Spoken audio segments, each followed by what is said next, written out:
Bonjour à toutes et à tous, aujourd'hui on va parler de perte de masse grasse. On pense tout de suite à des heures de sport, à la sueur, mais si je vous disais que la véritable clé se cachait en fait ailleurs, dans un processus complètement invisible qui fonctionne 24 heures sur 24, même quand on dort. C'est exactement ça qu'on va explorer ensemble.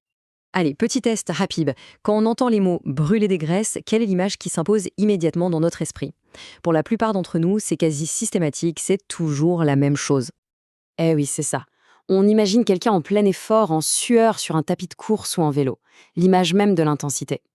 Mais, et c'est tout l'objet de notre discussion, ce n'est qu'une toute petite pièce d'un puzzle beaucoup, beaucoup plus grand, et surtout complètement invisible à l'œil nu. Alors justement, commençons par là. On va décortiquer cette idée reçue, parce que c'est vraiment là que se niche le malentendu le plus courant, ce fameux mythe du brûle-graisse instantané. Voilà le cœur du sujet. L'idée populaire, c'est que la graisse fond, qu'elle est brûlée sur le moment pendant qu'on fait du sport. Or, la réalité scientifique, elle, est bien plus nuancée. Ce qui compte vraiment au final, c'est la balance énergétique globale. Et ça ne se joue pas sur une heure de sport, mais bien sur des jours, voire des semaines entières. Et cette notion de balance énergétique, eh bien, elle nous amène directement à la véritable star de cette analyse. Il est temps de mettre en lumière la plus grande force de notre métabolisme, son incroyable moteur caché. Ce moteur, c'est ce qu'on appelle le métabolisme de base, ou MB. Qu'est-ce que c'est? C'est tout simplement l'énergie minimale dont notre corps a besoin pour faire tourner toutes ses fonctions vitales, même quand on est complètement au repos, allongé, sans rien faire. C'est en quelque sorte le coût énergétique pour être en vie. Et là, regardez bien ce graphique. C'est juste impressionnant. Le métabolisme de base, ce fameux moteur caché, représente entre 60 et 70% de toute notre dépense d'énergie sur une journée. L'activité physique, même intense, arrive loin, très loin derrière. C'est ça la véritable pièce maîtresse de l'équation énergétique. C'est énorme. Mais alors, concrètement, où est-ce qu'elle va toute cette énergie? Eh bien, ce moteur invisible, il bosse non-stop pour nous maintenir en vie. Il fait battre notre cœur, il maintient notre corps à 37 degrés, il alimente notre cerveau, il renouvelle nos milliards de cellules, il gère nos hormones.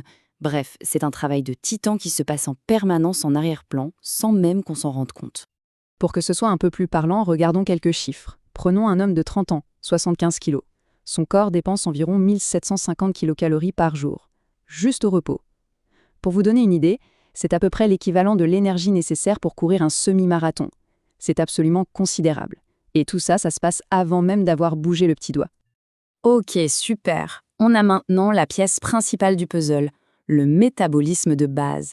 Maintenant, il faut ajouter les autres éléments pour avoir une vision d'ensemble, pour comprendre l'équation énergétique complète de notre corps.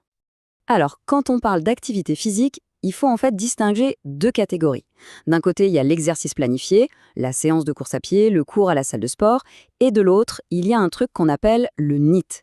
Le NEAT, c'est absolument tout le reste. Marcher pour aller au travail, prendre les escaliers, bricoler, faire le ménage, même le simple fait de gesticuler en parlant. Et cette deuxième catégorie, qu'on a tendance à complètement ignorer, peut représenter une dépense énergétique énorme sur une journée. Pour se faire une idée, prenons un exemple tout bête du quotidien. Une petite marche d'une demi-heure, un bon pas, c'est environ 150 kilocalories de dépensées. Bon, en soi, ce n'est pas révolutionnaire, mais c'est une dépense qui s'additionne très très facilement au fil des jours. Maintenant, si on passe à quelque chose d'un peu plus intense, comme une heure de natation, là on peut monter jusqu'à 400 kilocalories. C'est déjà plus significatif. Mais même ce chiffre, il faut le remettre en perspective. Rappelez-vous des 1750 kilocalories de notre exemple, qui sont dépensées sans rien faire du tout. Ça calme, non? Allez, il nous reste une dernière pièce à ajouter à notre puzzle. Et celle-là, elle est assez fascinante et contre-intuitive.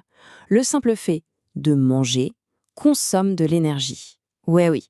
Pour digérer, absorber et stocker les nutriments, notre corps doit travailler. Et ce processus représente à lui seul environ 10% de notre dépense énergétique totale. C'est fou.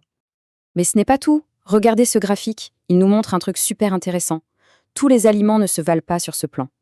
Le corps dépense beaucoup, beaucoup plus d'énergie pour digérer les protéines que pour digérer les glucides ou les graisses. C'est un détail qui en fait a une vraie importance d'un point de vue nutritionnel. Très bien, maintenant qu'on a toutes les pièces, qu'on a l'image globale, la question qui se pose c'est OK, et maintenant on fait quoi avec tout ça? Comment on utilise ces connaissances pour mettre en place une stratégie de perte de masse grasse qui soit vraiment intelligente et efficace? Eh bien, l'approche la plus logique et la plus efficace suit un plan en 3 temps. qui découlent directement de ce qu'on vient de voir. D'abord, on se concentre sur le plus gros poste de dépense. Il faut chouchouter, soutenir son métabolisme de base. Ensuite, on active tous les leviers du mouvement, pas seulement la séance de sport isolée. Et enfin, on utilise l'alimentation de manière stratégique. Concrètement, ça donne quoi? 1. Faire du renforcement musculaire, c'est une excellente idée. Pourquoi? Parce que le muscle est un tissu très actif qui consomme de l'énergie même au repos. Plus de muscles, c'est un métabolisme de base plus élevé. 2. Se concentrer activement sur l'augmentation de tous ces petits mouvements du quotidien, le fameux NEAT, parce que mis bout à bout, ils pèsent lourd dans la balance. Et 3. S'assurer un apport suffisant en protéines pour profiter de leur effet thermique plus important. Finalement, tout ce qu'on vient de dire nous invite à un vrai changement de perspective. Le but, c'est d'apprendre à penser bien au-delà de la simple heure passée à la salle de sport. Je trouve que cette phase résume parfaitement l'idée. La perte de masse grasse, ce n'est pas le résultat magique d'une séance d'entraînement. Non, c'est le résultat d'une orchestration très fine entre tous les éléments qu'on a vus, les besoins du corps, ce qu'on lui donne à manger et toutes ces formes de dépenses. C'est un équilibre global, pas du tout une action isolée. Et ça nous amène à une dernière question, une question pour ouvrir la réflexion. Et si l'objectif final changeait? Si, au lieu de s'acharner à vouloir brûler des graisses, on cherchait plutôt à soutenir, à renforcer, à optimiser l'ensemble de notre système métabolique? La réponse à cette question pourrait bien changer radicalement notre approche de la santé sur le long terme. Voilà, merci beaucoup d'avoir suivi cette analyse.